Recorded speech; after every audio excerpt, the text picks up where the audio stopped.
I don't know what's worse, failure or success. And I'm sure you're probably wondering, Troy, what in the world is the angle you're coming at on this? And I'm about to tell you right now. When you feel successful, when you feel you are making it, right? You've been chasing this goal, this finish line, and then you get it. You did it.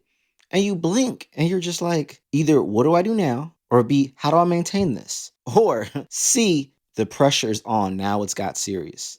Because you see, once you get a taste of success, you're always going to want success. And now the thought of failure is worse because if you've always been in a state of failure, you get comfortable in failure. You're like, this is how it's supposed to be. Every time you try and something doesn't work, what do?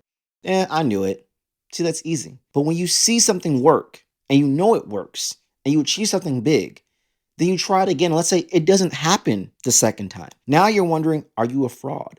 Was this a one-hit wonder? Whether you call it imposter syndrome or doubt or discomfort, you feel that. And you're like, oh my goodness, can I do it again? Will people think I'm not that successful? Will people think I really don't know what I'm talking about? Because I just closed this $1 million deal over here for this business, and I tried over there, and it didn't work. What do we do? And here's the thing. I find we have to sometimes take away our emotional investment out of the outcome. And that sounds so dang easy to say and not so easy to do. I know that, but I'm acknowledging the emotional and acknowledging how hard it is. And also, I want you to consider that maybe that's the best course of action to do the thing. Because here's the thing. I am a very, very in tuned emotional being. I have a high EQ, a high empath radar. I'm a 2-wing 3. I feel all the feels every day. So whether it's working for somebody, working with my clients, working as a pro bono, working with projects, I feel all the feels as if I'm literally right there with you. I'm part of the business. Your dream is now my dream. Your goal is now my goal. And we live this thing. And I feel this thing with the intensity of 1,000 suns. If you know that reference, Fairly Odd Parents, kudos to you. I digress. With that said, though, we have to reel it back because there's times in driving projects and driving outcomes and driving revenue that we're so predicated, so emotionally invested on this outcome being what it be, the number, the certain timeline, the certain process, a certain client, the certain deliverable, that if it fluctuates even minutely, we crash and burn and think, oh my goodness, I was a total failure. Real successful people and PR professionals and marketers know how to spin the narrative and story, not to misguide or dilute the reality, but to guide how to see what's actually there in the most optimal positive light that puts them in the best position to succeed now and in the future. Hey, you. Yeah, you. Think about listening to this podcast right now. You're probably multitasking and catching 70, maybe 80% of it at best, right? Now flip that and imagine catching only 20%. Most businesses only use 20% of their data. Nobody, and I mean nobody, likes a spoiler, unless it's your customers telling you exactly what they need. But too bad most businesses miss out on these signals. All the important details, like call logs, emails, chats, just float in the digital space, never to be seen or touched from again. But HubSpot gives you access to the insights you need to grow your business. You get this data all in one place. And spoiler alert, when you know more, you grow more. Visit HubSpot.com to find out how today. If I missed all of these opportunities marginally, I might say, hey, we were so close to achieving this that I did all these things. What have I learned from all these things? And then literally flip that into something I learned, sell it, whatever, and then try it again somewhere else. Now, the person who can't do that, who can't detach themselves, look how many times I tried and failed. Now, I'll tell you something real. For 2.5 years, I was unemployed, like not getting any W-2. Now, for those who don't know me, there are seasons in my career where I was all in on entrepreneurship as my primary source of income. All gas, no break, right? And there are seasons where I was a W-2, no shade, not an issue whatsoever, worked for someone else, made great money, and did side stuff to supplement or to fill in a void or fill in a gap or just for me to expand my horizon, my skill sets, or just to chase an itch without all the pressures of just doing it all solo. And then I've done it where I was only doing a job and gave myself a break from all the things, even creative things. I've worn all the hats. I've done fractional. I've done agency. I built agencies. I worked for agencies. I worked corporate. I rose up the corporate ladder. I went down the corporate ladder. I worked in nonprofits. I've worked adjacent and laterally in politics, NGOs, all the way through. So I've done a lot of things in my career. Nevertheless, I've had to keep going and navigate. And one of the biggest things people who have never had to endure constant rejection is as it progresses, every minor inconvenience becomes greater and you struggle constantly. The weight just gets insurmountable at times. And so when that happens, you have two choices. You either release the pressure and reset yourself so you can continue on in a more healthier way, or you continue to carry the baggage and hope you don't fall and collapse under the pressure. Now, you would think we would all choose option one, but in actuality, most times we don't because it's real. We feel is real. And I'm not saying denying yourself those feelings. I'm saying there comes a point in everyone's career, in anyone's professional life, and also their real life, that we have to detach ourselves from the emotion to take an action and be very clear about that action. What's up, digital world? You're listening to the I Digress audio experience with Troy Sandidge. Social media, marketing, storytelling, business, culture, and more. Coming to you in 3, 2, 1. To supplement and run in parallel, and I'll digress back to this in a moment. For those who don't know about me, and this is your first time hearing my podcast, and I've been a long time away, and I'm coming back, and there's a lot of things to that, and I'll unpack that in multiple episodes moving forward. 1, trying to get my podcast muscle back. 2, trying to get more consistent. 3, trying to output these episodes in the middle of so many other things I have in my hand that I'm like, oh my goodness, I am failing. But am I? Because statistically speaking, most people don't even do a podcast. Statistically speaking, I'm still in the top 0.05% of podcasts globally, and I've been gone for almost a year. I'm not bragging. I'm just giving facts. And sometimes we have to negate our emotional triggers and down spirals with logical facts of positive affirmations that's real. Nothing that's woo-woo, because sometimes woo-woo doesn't work. The numbers are, hey, even though you haven't done this, you're still doing more than most. Now, sometimes that's hard because I naturally do not compare myself to who's behind me. I compare myself to who's in front of me, who's doing it a million times better than I ever could on any given day. That's my scale. Not people who are behind me or adjacent to me, because that's inflated, or that doesn't make me feel as driven because I see how far I have to go. That's how I'm wired. Not everyone's wired the same way, but I digress. My point in saying that is that even though I'm trying to get this podcast back on track and navigate a lot of different things, and I'm going to share all that with you because I'm that type of person, very vulnerable, very real, very transparent, I still feel some type of way because I haven't done what I achieved with this podcast coming back. Yo, I have at least 8 masterclass episodes being in edited production mode on the shelf that I'm trying to do and navigate and promote and edit and distribute out while still trying to drive in my solo episodes, while still trying to come together on some new, really dope strategies and structures and frameworks I've been working on all year long and more over the past 4 years that I want to introduce to people and test. There's so many ideas, and sometimes you have to separate the reality of like, hey, congratulations, you pressed record today. Hey, you edited that episode today. You didn't finish it, but at least you turned it on and you edit a section. Hey, you mapped out that idea that had been lingering in your head all week. And what I'm learning, and I saw this from a great friend of mine, Scott Clary, love you, bro. I love his podcast as well, was all about something I've been talking about in my recent TED Talk, which I will also unveil that to you at a later date as well, about thought loops. And his post is about open loops, how there's so much mental taxation in just having so many open loops. It's basically literally having all these tabs open on a browser, and you get to so many tabs where you can't even see what each browser window is at a glance. And it's overwhelming because now you're trying to find this one tab with the volume on, and you're like, oh my gosh, I can't find it because there's so many tabs. That's how our brain is wired when we have so many open loops. And so sometimes the most critical, most powerful thing you can do is say one word: no.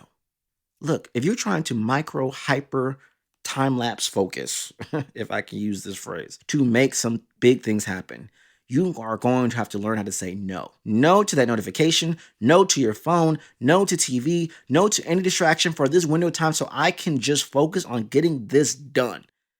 The most successful people on this planet get hyper vigilantly focused and say no a lot.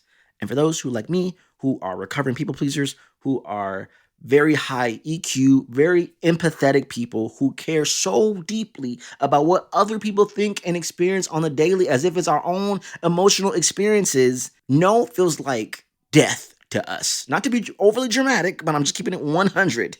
If you know, you understand. But I digress. It feels like death. It's terrible. But we have to embrace and learn that no is the greatest thing for us to maintain our integrity, our boundaries, and our health so we can actually achieve the things we actually want to do. If we do so many different side quests, we have all these additional tabs, or dare I even say browsers, open with multiple tabs, where it's like an infinite universe of browsers and tabs opened, where you can't find the right category of browsers and tabs you actually were trying to work on to get stuff done in the first place. You started with one browser, one tab, and next thing you know, you have 1,000 tabs open on 10 different browsers. How do you expect to get anything done? And I can't talk because I have a lot of tabs open right now, but I have ADHD and I'm navigating. I get it. Hey, we're all here. We're all recovering. I understand. But I digress. My point, even with myself included, and I'm talking directly to myself, is simply this. We need to close these thought loops. There's been 7 things that have been burning in my brain every day. This podcast has been one of them. Another one was I was supposed to review a dear friend of my book, and I've been reading it and I haven't finished it, so I haven't been able to review it and give him a review, and it's been eating at me. Now, this person, the last thing they're probably thinking about is where's Troy's review? But to me, it has been eating at me all of this time. My masterclass episodes. I have been very particular about who I have on this podcast. And they entrusted me and gave me the information, gave me the time, and I still haven't published it. And that has been eating at me. And to them, they're like, great, when you publish it, you publish it. I do all this all the time. But to me, it feels personal. It feels so, I'm letting them down. And that's something I'm working on, is to relinquish those closed loops. If I want to do it so badly, do it. So you can close the loop and move on. Because sometimes it's not so much about how much work you have to do, it's how much taxation is on your brain. When you wake up in the morning, when you go to sleep at night, that stuff eats at your mental energy, which eats up at your productivity, which eats up at your outcomes and deliverability. So if we reduce the closed loops, if we reduce all these additional tabs, we will actually find higher productivity ratios to actually achieve what we want us to achieve. So backtracking here, this podcast, I had to ask myself, and I have references in a previous episode, is this a priority for Troy in 2026? Is this a priority for me moving forward? We get to a point where we can be doing so many things because of busyness, because of expectation, again, because of success. This podcast has become far more successful than I could even dare imagine. I was literally a half a day away from winning a Webby. I came runner-up. This podcast has generated literal money for me. This podcast has generated various opportunities for me. This podcast has been used as sales nurturing rhetoric for people who don't know who I am, but have listened to episodes on various things and said, hey, I trust you. Can you help me grow my business? Give me a marketing plan, be a strategic advisor for me, all these different things. Public speaking opportunities have come from this podcast. Networking has come from this podcast. This podcast has served more value for me than I could even dream. Not to mention being ranked, being indexed in Google, and being pulled from AI, other AI models. I mean, oh my goodness, it has been a blessing. But it's been hard. It's been challenging. It's been difficult. And sometimes when you're deep in the weeds and you're focused on one KPI, let's say the KPI is, hey, you have not generated any new partners for this podcast. And if you're so obsessed over that one KPI and thinking that's the cause and effect and judge and jury of why this podcast should continue on or not, then you might be missing on all the other opportunities and wins and other things that come from this podcast that you may not even realize indirectly. Yes, I didn't get that, but hey, I got 10 speaking opportunities. Hey, I got 2 clients. Hey, I got a massive boost in networking of real connections who vibe with me, who are advocates who at any point in time can maybe refer new business to me. And there's so many things that I may not be able to track with Dark Social to quantify back to my podcast. But if we're so one-dimensional in how we approach things and how we quantify our success or lack of success through failure, we may limit ourselves on how we want to really look at how we're navigating and moving, which reflects how we produce, reflects how we create, reflects how we show up and down, up and down. And you add emotions to that, we are all over the place. That's why I challenge you moving forward in 2026 and beyond, wherever you listen to this episode, to sometimes take away some of the emotional clutter and the emotional trigger and the emotional weight from the action to really see what is really happening. And let me tell you, it can be absolutely freeing. I am not kidding. I use my emotion as a driver, but at times I may not feel like doing something. This is where discipline comes into play. This is where having the structure comes into play. This is where sometimes being reminded of how impactful this thing is, it's beyond you, allows you to go above and beyond what you have put yourself in limitations to perform and produce because this is worth doing. Y'all, I made a lot of sacrifices and missed a lot of opportunities and missed a lot of just other random things I could be doing by doing this podcast. How many sporting events I've missed, or how many times I maybe wanted to binge a show or do something else, and I'm like, I have to make time for this. Time with family, time with friends. I have to make time for this. And if your why isn't big enough to help you continue, you need to find a new why. But beyond that, too, if your why is big enough, you still need to have the systems and structures and infrastructure in place to help you do good things. Because you could have all the intentions in the world, but if you don't do action, it doesn't matter because it didn't reach the people. It didn't produce the result that you wanted. I had every intention to do XYZ, but I didn't get to XYZ. I only got to ABC. Well, there's a lot of letters in between there that you didn't get to. So what are you going to do? You're going to keep complaining about how I can never get there? Or you're going to make some infrastructure and some decision changes to help you streamline to get there. Close those thought loops, close those tabs, and get to work. Period. Sometimes it's not about how you feel. Sometimes it's not about all the forces against you. Sometimes it's just simply shut up, lock in, get to work. Every move can make or break a $1 billion outcome. $1 Billion Moves, hosted by my good friend Sarah Chin Spelling's award-winning entrepreneur, investor, and venture insider, pulls back the curtain on the strategies, stumbles, and breakout moments that define the world's most iconic companies. From boardroom power plays to investor-backed channels, you'll hear the untold stories behind the iconic companies like YouTube, Canva, and Venmo, and go inside the minds of those moving capital at firms like Sequoia, Lightspeed, and beyond. Whether you're chasing your first 10 million, your first million, or your next billion, this show is your front row seat to how the smartest founders and funders win, so you too can make $1 billion moves in venture, in business, and in life. Listen to $1 Billion Moves wherever you get your podcasts. Give yourself 5 minutes. See how far you get in 5. I trust and believe you're going to blink. It's going to be 2 hours. You're like, wow. But those first 5 minutes is the hard part because you don't feel like it. You don't want to. You add all the obstacles as to why. You add all the challenges as to why. You stack up all the things as to why you shouldn't even pursue it. This is an insurmountable thing. Look at all the thought loops. But if I just close some of these thought loops and minimize, I can maximize. That's why they say sometimes it's not about doing more. It's doing less in the most impactful way. And that's the hard part. That's the lesson of today's episode. Let's just lock in. Let's detach. Let's minimize a lot of these things in the background. And if that takes work, I will rather you work towards minimizing first before anything else. I used to say this all the time. Sustainability first, scalability second. What's the point of you coming to me saying, scale my business, Troy, and your operations is poo-poo? And you're making good money, but your operations is poo-poo. So it doesn't allow you to scale because the moment you add any more pressure to this thing, it's going to blow up.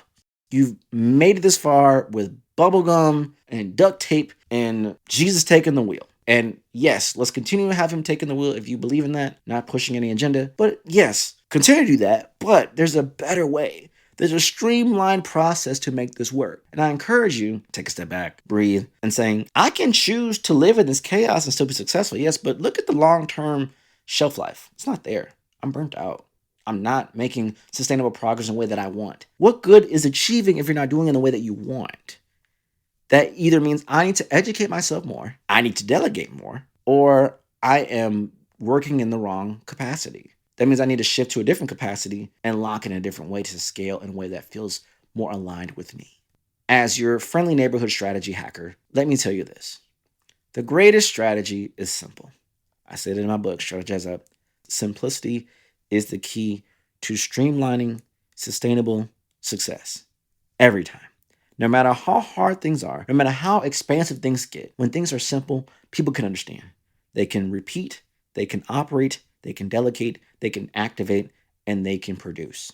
When things get too complex, too complicated, things break, things fall apart. And when things break, and if it's too complex, guess what? It's not easily to identify how to fix it. But as long as we keep things simple, we can identify pretty quickly where's the bottleneck, where's the broken piece, fix it, and keep things moving in a more streamlined and fast way. Honestly, no matter what industry, no matter what business you're in, no matter what role you do, when you can take complexity and reduce the outputs and minimize the inputs to clear objectives, clear big things that we need to do, the actions to get there, and the outcomes we expect in a very streamlined, simple way, you're always going to have a job. You're always going to have clients because the world is complex and messy. Businesses need that type of simplicity. And that's where it comes from high-level strategy. For yourself, when you look at what you've achieved this year, or maybe what you haven't achieved this year, it can really be reduced down to all your inputs, all your outputs. What did you commit to? What did you say yes to? Did you achieve everything you committed to? Was those commitments of value to you or peer pressured? Were you just taking on things to make yourself feel busy and then you blink and it wasn't being productive? That's you expecting to run a marathon outside, but you were running only on a treadmill. So though you may have felt like you ran the same equivalency of a marathon as someone else, the displacement of that meant you went net zero. Even though you gave the energy of a full marathon, you have literally gone nowhere. You just ran in place.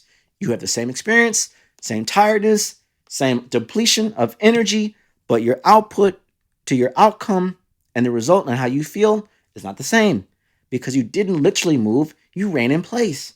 When you look back on this year, when you look back on where you are in the phase and the stage of your life, how are you going to navigate in business and in life to make sure you're achieving what you want to achieve? And it's not just achieving. Let me be clear. It's not just achieving that goal, it's in the how. Again, to the reference of the example, I want to run through that finish line. I can run the marathon on the treadmill, or I can run it with the marathon to it actually gets to that finish line. Same energy, different result, because I didn't allow myself to be in the environment to get myself there. We have to do the deep work internally to show up the best externally. And a lot of times that requires us to be very selective of what we do. I had to take a pause from my podcast. It was in the best interest for me. That is real life, right? But the peer pressure of that, and then the downfall of that, of like, oh my gosh, look, my numbers aren't there no more. Look what's happening over here. Distracts us from the reality of what's true and what's real and what's now. And I'm sorry, you cannot separate personal life from business quantitatively in our mind. We see all the tasks equally the same. You can call it what you want.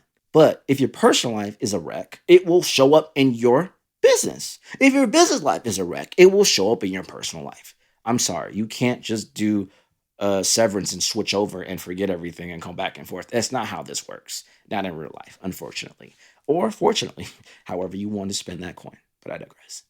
The truth and the honest truth requires you to look at this holistically and identifying what do I actually want to do and how do I want to do it and by when.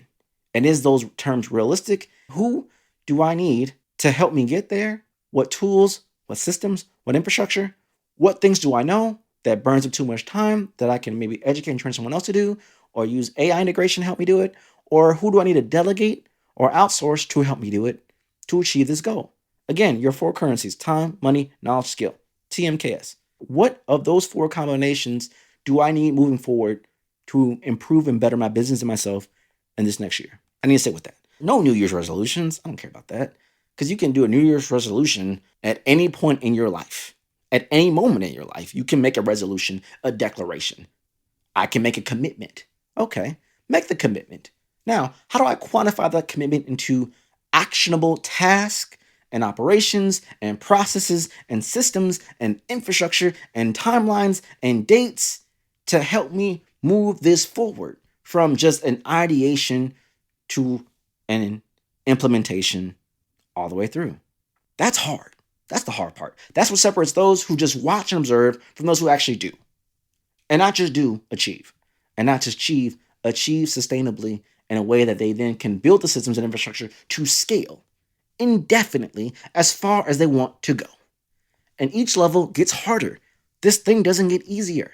So don't think, even when you build the systems and infrastructure, it's all Gucci. It's not. Something's going to break. Something's going to be irrelevant. Something's going to fall apart, and you're going to have to rebuild and reset. But when you keep things simple, you can always go back to your core principles and rebuild, reset, and pivot.